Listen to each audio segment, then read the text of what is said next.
5 question में क्या बोल रहा है? Find the equation of the bisector of the angle between the coordinate axis. Coordinate axis समझते हो, जहां x और y मिलता है वो सब कोऑर्डिनेट एक्सिस है। और इसका आप एंगल बाइसेक्टर कीजिए इस कोऑर्डिनेट एक्सिस का। तो कोऑर्डिनेट एक्सिस के बीच में एंगल्स कितना होता है? 90 होता है। और आपको क्या करने के लिए कह रहा है? बाइसेक्टर करने के लिए कह रहा है। यानी कि देखो क्वेश्चन क्या निकालने के लिए कह रहा है, क्वेश्चन बता रहा है आपको फाइंड द इक्वेशन बताना है। किसका इक्वेशन बताना है बच्चों लोग? तो of the bisector of angle between the coordinate axis.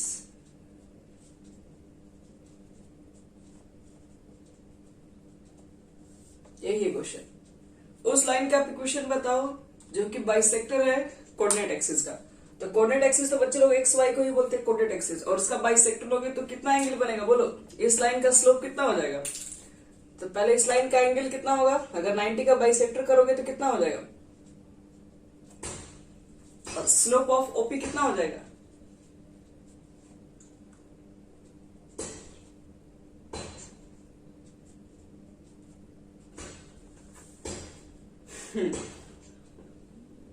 और क्या निकालने के लिए कह रहा है?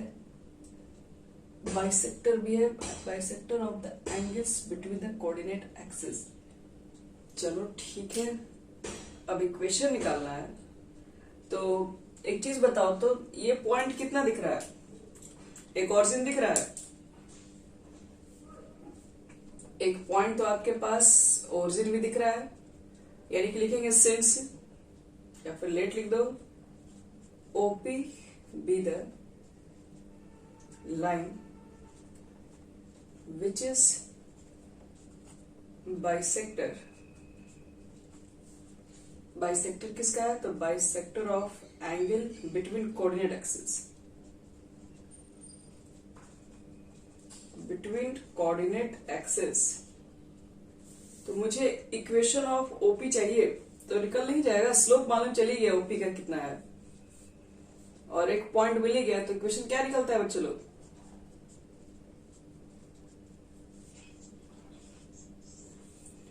mx की क्या जरूरत है, वो तो बट नहीं रहा एक्सिस पे। तो y माइनस y1, तो y1 है 0, और m x माइनस x1 ये भी 0 हो जाएगा। यानी कि y इज इक्वल टू आ जाएगा x, यानी कि x minus y is equal to 0। एक इक्वेशन तो तुम्हारा ये हो जाएगा। लेकिन बच्चे लोग ये भी तो हो सकता था ना, ये लाइन तो ऐसे भी तो जा सकता था। बोलो, ये भी तो बाइसेक्ट कर रहा है दोनों को। ठीक है, समझ में आ रहा है क्या बोल रहे हैं? तब यहां पर बताओ, तब लाइन OQ भी तो पॉसिबल है। तो लेकिन OQ लाइन का तो बच्चे लोग एंगल कुछ और हो जाएगा। फिर कितना हो जाएगा उसका स्लोप? एंगल तो अभी भी 45 है, लेकिन अब इसका इसका स्लोप हो जाएगा आपके पास 135। टाइम में मान निकालना पड़ेगा फिर। तो फिर एक बार और इक्वेशन ऑफ लाइन निकाल देना OQ का, जहां पर ये माइनस हो जाएगा। तो आ जाएगा ये निकालने। चलिए और क्वेश्चन पूछिए। और नेक्स्ट क्वेश्चन क्या पूछना आप लोगों को है? 10। ओके ठीक है।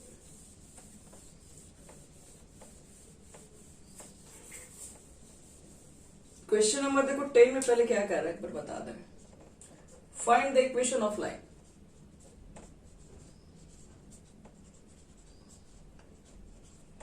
Find the equation of line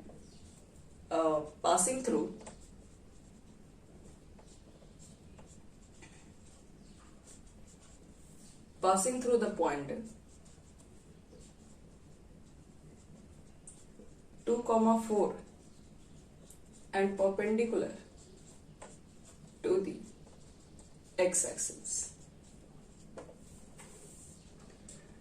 आपको एक लाइन का इक्वेशन बताना जो 2 और 4 से पास हो और x एक्सिस पर परपेंडिकुलर हो। ऐसा लाइन कौन सा होगा?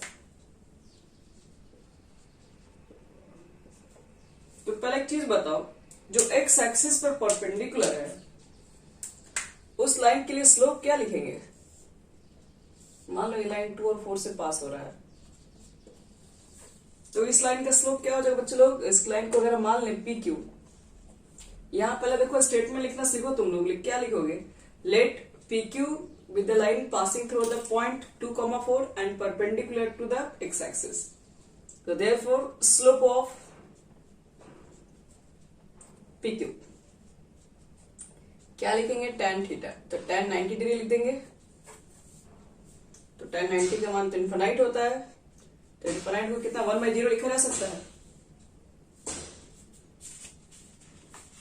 बोलो बच्चे लोग, लिख सकते हैं? चलो इक्वेशन ऑफ पी क्यू बताओ क्या लिखेंगे? y माइनस y1 और m की जगह पर 1/0 x माइनस x। तो ये 0 से मल्टीप्लाई करेंगे तो ये तो पूरा कंप्लीट खत्म हो जाएगा। सॉरी, x1 की जगह पर कितना है? 2। तो ये 0 से पूरा खत्म हो जाएगा, तो इधर तो पूरा 0 हो जाएगा, यानी x माइनस 2। तो x इक्वल टू क्या हो जाएगा? 2 हो जाएगा। यही क्वेश्चन आएगा। समझ में आ गया सबको? अच्छा, ये इनफाइनाइट को लिखते हैं 1/0। इनफाइनाइट होता है 1/0, जो थोड़ी ना होता है। 0/1 0 होता है। 1/0 का मतलब समझते हैं? देखिए यहां ध्यान से, 0 में किससे मल्टीप्लाई करें कि 1 हो जाए?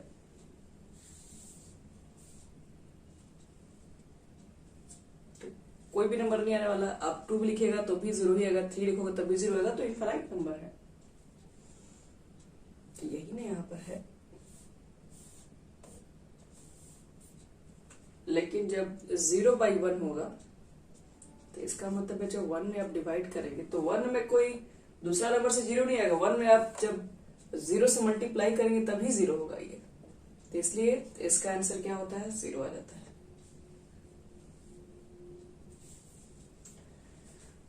चलो समझ में आ गया तुमको दिव्यांश x का वैल्यू 2 कैसे हो गया?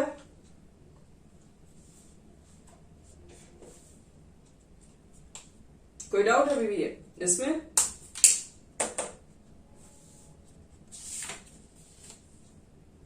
चलो इसके बाद 15 क्वेश्चन बोला गया ना, और 15 के भी पहले किसी को पूछना है तो पूछ सकता है।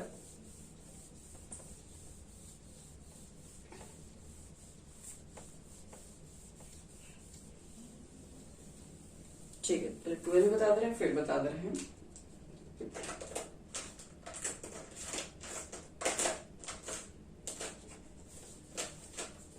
चलो क्वेश्चन नंबर देखो 12 में क्या बोल रहा है। कह रहा है कि find the equation of line which is perpendicular to the line इतना and passes through the mid point of the इतना इतना। ठीक है, फाइंड करना है। क्या फाइंड करना है? तो इक्वेशन ऑफ लाइन। किस लाइन का इक्वेशन निकालना है? तो विच इज परपेंडिकुलर, जो कि परपेंडिकुलर है टू द लाइन। किस लाइन पर? तो 3x plus 2y is equal to 8 and passes through the midpoint. Midpoint किसका? तो of the line joining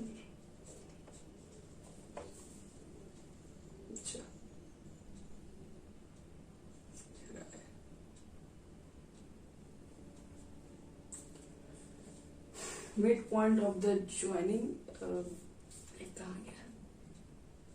joining the points 6, 4 and 4, -2। चलिए ये हमारा हो गया क्वेश्चन। अब इसको बनाते हैं।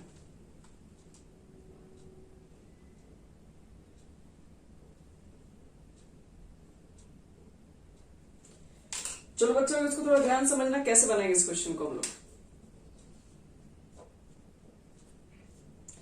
कह रहा find the equation of line. उस लाइन का इक्वेशन बताओ विच इज परपेंडिकुलर, जो कि परपेंडिकुलर है इस लाइन पर। और क्या कह रहा है?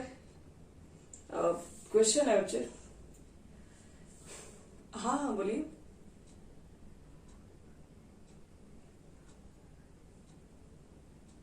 क्या मतलब क्लास रहता है 7 बजे से?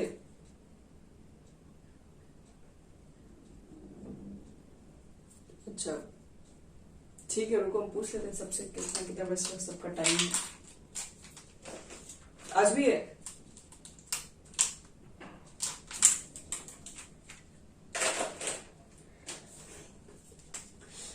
यहां देखो तो बच्चे लोग इसका इक्वेशन कैसे निकालेंगे। Find the equation of line which is perpendicular. देखो एक जो लाइन है जो कि परपेंडिकुलर है इस लाइन पे, और दूसरी बात and passes through the mid point, ये दोनों के मिड पॉइंट से पास हो रहा है। तो एक काम करते हैं, देखो समझा रहे हैं, ये ए मान लो, इसको बी मान लो। इसका कोऑर्डिनेट कितना है 6,4 है, और इसका कोऑर्डिनेट कितना है 4,-2। ये लाइन ले लो, ये दोनों पॉइंट को एक लाइन ज्वाइन कर रहा है, और इसका मिड पॉइंट यहां पर होगा, और इस मिड पॉइंट से एक लाइन पास कर रहा है जो कि परपेंडिकुलर है। किस पे परपेंडिकुलर है? इस लाइन पे।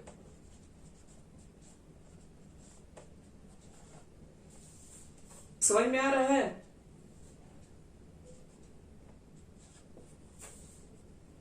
क्या नाम है, किसका क्वेश्चन था ये? अभिषेक? अभिषेक देखो क्या बोला, जैसे क्वेश्चन बोला वैसे काम किया मैं। क्वेश्चन ने बोला कि एक दो पॉइंट को ज्वाइन करने वाला जो लाइन है उसका मिड पॉइंट से एक लाइन क्रॉस कर रहा है जो कि परपेंडिकुलर है इस लाइन पर। तो इस लाइन का आप इक्वेशन बता सकते हैं। तो उस लाइन की इक्वेशन बताने के लिए क्या चाहिए? उस लाइन का इक्वेशन बताने के लिए उसका मिड पॉइंट चाहिए, मतलब इस लाइन पर एक पॉइंट चाहिए, तो मिड पॉइंट निकल ही जाएगा। कितना हो जाएगा मिड पॉइंट? 6, 4, 10, 10/2 5, अब 4 में से 2 हो गया 2, 2/2 1। पी पॉइंट निकल गया। अब बताओ कि ये लाइन अगर इस पे परपेंडिकुलर है तो बताओ तो इसका स्लोप कितना होगा? कल तुम लोग को बताए थे एक लाइन में देख के लिखने के लिए। इसका स्लोप क्या हो जाएगा?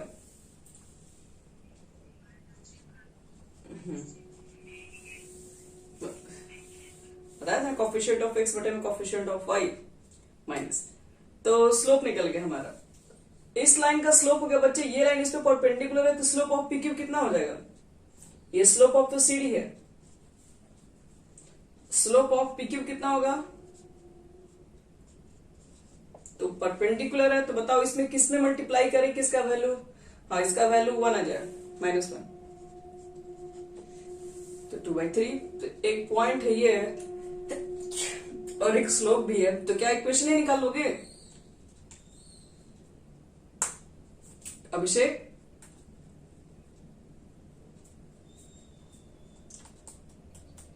समझ? अच्छा आंसर नहीं आ रहा है मतलब, चलो तो ला दिया जाए क्या? बोलो y - y1, y1 कितना है तुम्हारा? 1। स्लोप कितना है? 2/3। x - x1, x1 कितना है? 5। तो 3y - 2x - 10, क्या लिखोगे? 2x इसको इधर भेजो, -3y, और -10 और +3 कितना हो जाएगा? -7 होगा। क्या इतना आंसर नहीं आ रहा है?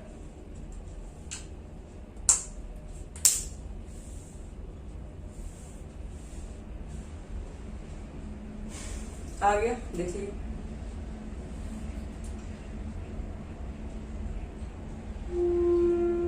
नहीं तो क्वेश्चन में क्लियर नहीं किया है कौन सा एक्सिस पे कट कर रहा है, ऐसे कहीं पूरे ना पुट कर देंगे। चलो बच्चे लोग, अब इसके बाद और कोई क्वेश्चन पूछना है? 15 नंबर एक है ना, चलो एक 15 नंबर बता दे रहे हैं।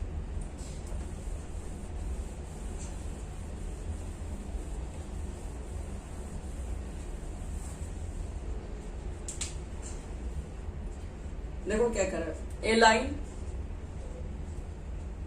Perpendicular to the line segment, to the line segment joining the points कौन कौन सा है, तो 1,0 एंड 2,3